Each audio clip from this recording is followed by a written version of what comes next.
The most fascinating thing about the ocean to me is that the ocean is alive.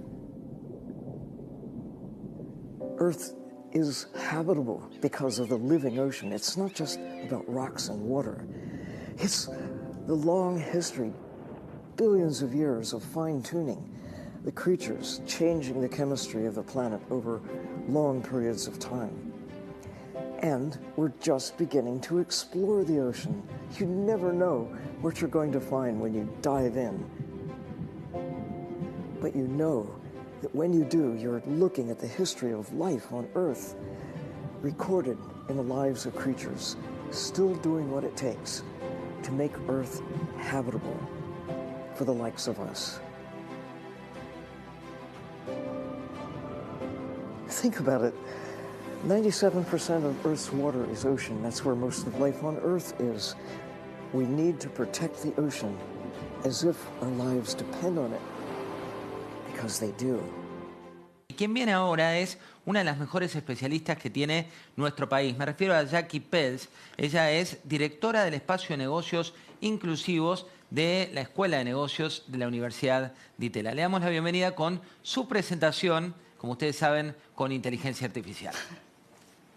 Soy Jacqueline Peltz, fundadora y directora del Espacio de Negocios Inclusivos y profesora investigadora de la Universidad Torquato Di Itella. Soy PhD en Management Research de la University of Leicester y licenciada en Administración por la UBA, además de fundadora de Juntos, una empresa social que articula entre las organizaciones productivas y las pymes, con el fin de promover la igualdad de oportunidades comerciales. Gracias José, gracias Carla, gracias a todo el equipo de La Nación por la invitación nuevamente a estar en estas jornadas tan importantes sobre la sustentabilidad. Y elegimos como tema los cambios que se vienen. Y les propuse hacerlo a través de 4 preguntas. ¿Por qué nos interesan las personas de bajos ingresos? ¿Qué cambio en el vínculo entre los mercados emergentes y los mercados desarrollados? ¿Por qué nos interesan los negocios con impacto social? Y finalmente, ¿los modelos de negocio deben cambiar? Vayamos entonces a la primera pregunta. ¿Por qué nos interesan las personas de bajos ingresos? Estuvimos escuchando hace unos pocos momentos la importancia de la crisis ambiental y ecológica que tenemos. Pero también hay una crisis, acá, perdón, no se había pasado la filmina. También hay una crisis social muy importante. Si miramos la población mundial por nivel socioeconómico de ingresos, vemos que el 49% son consumidores de bajos ingresos. Es decir, 1 de cada 2 personas en el planeta es un consumidor de bajos ingresos. ¿Qué es un consumidor de bajos ingresos? Si lo llevamos al plano de los datos y cómo organizamos la información en la Argentina, son lo que llamamos clase media baja o clase baja superior. Históricamente, hemos tenido toda nuestra atención en la clase media alta. Hemos desarrollado productos, servicios para atender a la clase media, media alta. Pero si nos desplazamos hacia los niveles, perdón, pero no está funcionando el... Ahí está. Si nos desplazamos hacia los niveles medios, medios bajos, vemos que en verdad no sabemos atenderlos, que no tenemos ideas, conceptos, conocimiento detallado de cómo atender a esta gente. Y eso implica un gran repensar, palabra que voy a usar varias veces, cómo repensamos nuestra realidad y acercarnos a estos públicos que están francamente desatendidos. Entonces, el primer cambio que vamos a atravesar, estoy teniendo un problema con el pasaslide, que no avanza, se debe haber quedado sin batería. Bueno, no importa. La presentación era para ustedes, no para mí. El foco tiene que pasar de la clase media alta a la clase de consumidores de bajos ingresos. La segunda pregunta que nos hicimos es cómo está cambiando el vínculo entre los mercados desarrollados y los mercados emergentes. Los datos del Fondo Monetario Internacional nos muestran que va a haber un crecimiento, más o menos un 3%. Si miran aquí a la derecha los datos en coloradito, en naranja, vemos que hay un crecimiento. Sin embargo, cuando miramos en detalle, vemos las columnas verdes que representan los mercados desarrollados, estos van a crecer menos de un 2%, mientras que los mercados emergentes más de un 4%. Eso quiere decir que los mercados emergentes están traccionando, están tirando, ¿sí?, de la carreta del crecimiento global. Si miramos cómo ha sido el intercambio, tenemos un problema con el pasa slide.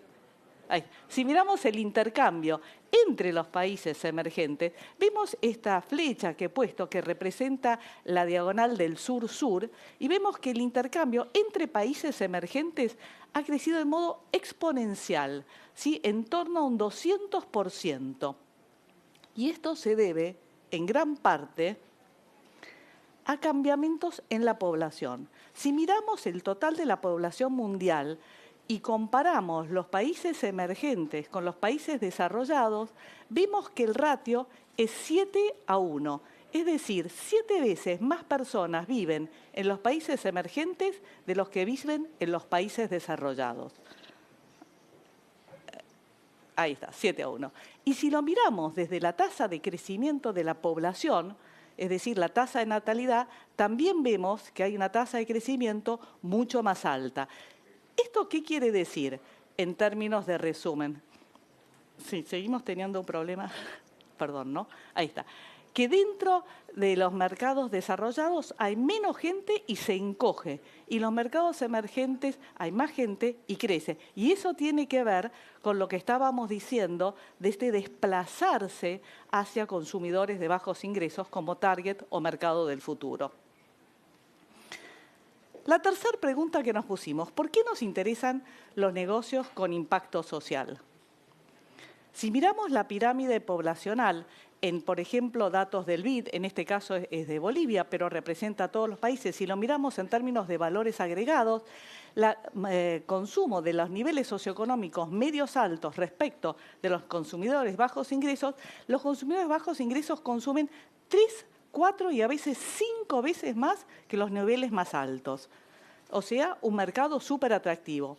Pero si miramos en términos de qué consumen, vemos que el foco está en alimentos, en la casa, en el hogar, en el transporte.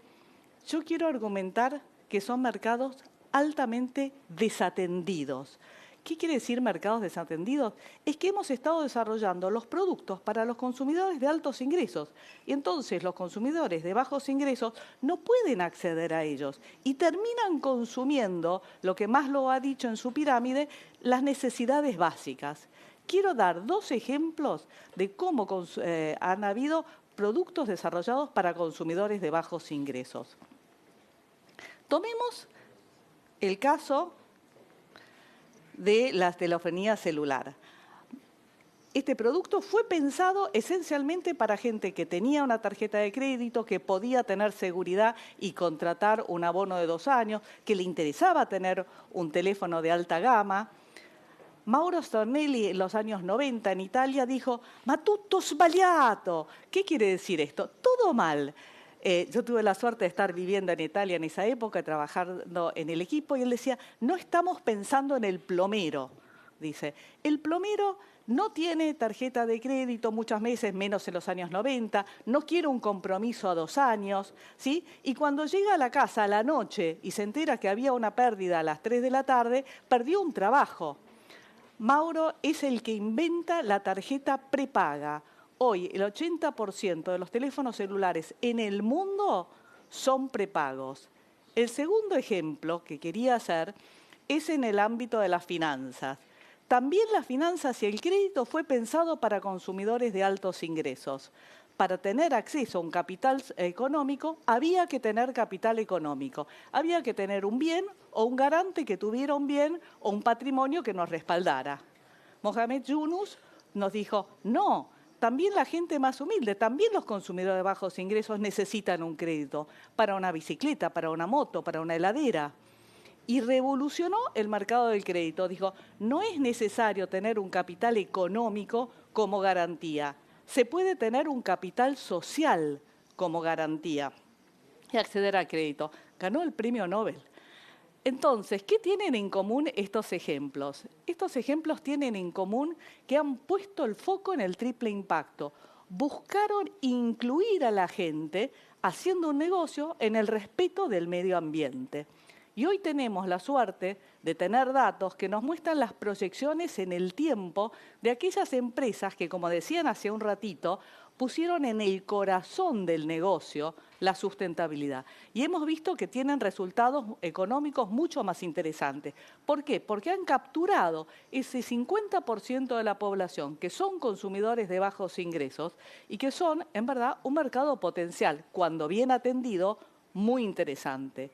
Entonces no nos tiene que sorprender que CEOs como Larry Flint de BlackRock haya hecho un llamado diciendo empiecen a reportar el impacto social de sus empresas. Caso contrario, se arriesgan a desilusionar a uno de los fondos de inversión más importantes del mundo. Lo que hablaban hace un ratito aquí, los fondos de inversión están mirando si las empresas hacen inversiones de impacto, porque saben que bien hechas van a tener mejor rentabilidad.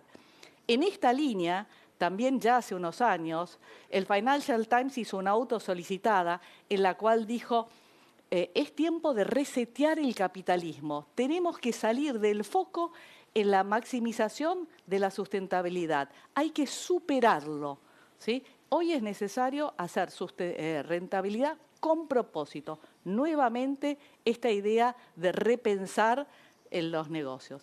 Y entonces, ahora sí, la última pregunta, que cae un poco descontada. ¿Los modelos de negocio deben cambiar? Y sí, venimos hablando desde ya un ratito que los modelos tienen que cambiar. Y a mí me gusta usar una cita de Jagdish Seth. Jack es de la India, vive en Estados Unidos, en la Universidad de Emory, y es una de las personas que más ha podido anticipar tendencias en el mundo. Esta es una cita que ya tiene unos años y la elegí justamente porque tiene unos años, porque él pudo anticipar que cada vez más los mercados emergentes iban a moverse de la periferia hacia el corazón de los mercados y que este movimiento iba a cambiar profundamente la forma de hacer negocios. Es decir, nuevamente esta idea de repensar. Tenemos que parar y pensar nuevamente cómo abordar las cosas. Tenemos varios ejemplos. Se mencionó hace un momento que van a venir empresas B, muy conocidas. También se habló de la economía circular y la regenerativa. Hay otros modelos que están surgiendo, la economía del bien común, las nuevas economías y la innovación social, la economía azul, por mencionar algunos. No sabemos cuáles de ellas van a prevalecer, pero es este movimiento interesante que está repensando y que es relevante. Y entonces esto nos lleva al cuarto pasaje, de los modelos de negocio tradicional a los nuevos modelos de negocios. Y ahora sí, ya cerrando y resumiendo, nos planteamos cuáles eran los cambios que se venían. Y nos hicimos 4 preguntas. Descubrimos a través de las preguntas que los mercados emergentes están traccionando la economía mundial, que son fundamentales. No es casual que exista el G20 ahora, ¿verdad? Que en estos mercados el 50% de las personas son consumidores de bajos ingresos y que estos consumidores de bajos ingresos no han sido atendidos correctamente. Cuando desarrollamos modelos de negocios que entienden a este consumidor, tienen un éxito estrepitoso. Entonces, el gran cambio que se viene es introducir la dimensión social de la sustentabilidad en el corazón del negocio. Muchas gracias.